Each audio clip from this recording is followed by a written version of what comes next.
Cette expérience présente le phénomène de résonance dans le cas d'un pendule élastique couplé à un oscillateur extérieur. En plus d'une description qualitative du phénomène, cette vidéo illustre clairement la démarche à suivre pour déterminer la fréquence propre d'un pendule élastique et le tracé d'une courbe de résonance. Le dispositif expérimental est constitué d'un pendule élastique, c'est-à-dire d'une masse M suspendue à une extrémité d'un ressort de constante de raideur K, lui-même attaché à la membrane d'un haut-parleur. Ce dernier est relié à un générateur de fréquences. Une règle, dont le zéro central correspond à la position d'équilibre du pendule élastique, permet de repérer l'amplitude d'oscillation. Rappelons que le phénomène de résonance est caractérisé par un transfert maximum d'énergie entre deux systèmes oscillants et couplés. L'oscillateur actif, qui impose une excitation périodique et entretenue, est appelé l'excitateur.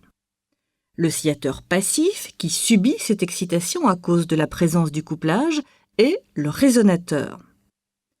Lorsque la fréquence de l'excitateur est égale à la fréquence propre du résonateur, le transfert d'énergie est maximum. Cela se traduit par une augmentation importante de l'amplitude de vibration du résonateur. La fréquence propre d'un oscillateur est simplement sa fréquence de vibration naturelle lorsqu'il est abandonné à lui-même après avoir été écarté de sa position d'équilibre. Une étude approfondie du phénomène montre que, dans le cas du pendule élastique, la fréquence propre est donnée par F0 égale 1 sur 2π, racine carrée de K sur M, moins grand R carré sur 4 fois M carré, où grand R représente un facteur d'amortissement. Lorsque celui-ci est négligeable, on retrouve la relation bien connue F0 égale 1 sur 2π, racine carrée de K sur M. Par ailleurs, on remarque que la fréquence propre du pendule élastique est indépendante de l'amplitude d'oscillation. Une courbe de résonance montre l'évolution de l'amplitude d'oscillation du résonateur en fonction de la fréquence imposée par l'excitateur. En pratique, la courbe de résonance suit un comportement appelé profil de Lorentz, dont la largeur est d'autant plus faible que le facteur d'amortissement est petit.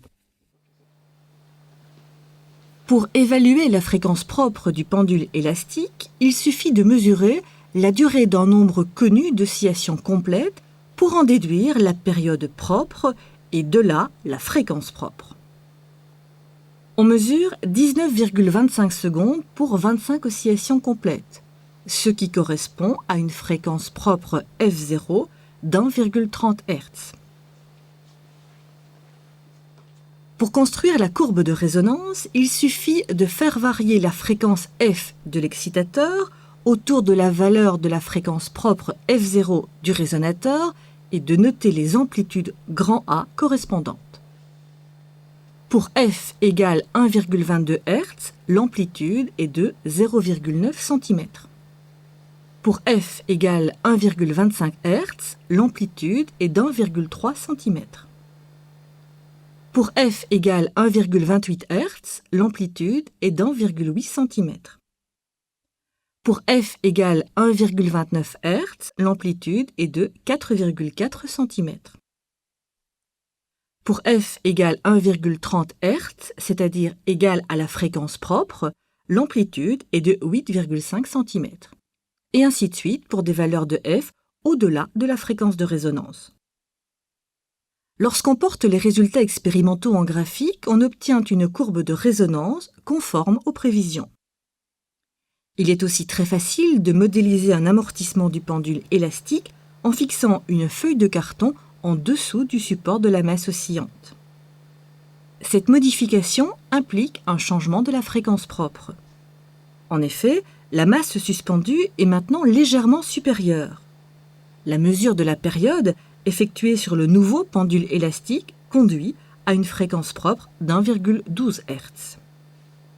La théorie prévoit alors que la courbe de résonance est nettement plus aplatie. En conséquence, l'amplitude d'oscillation à la fréquence propre est sensiblement plus faible, comme le montre ce graphique, tracé avec une échelle identique.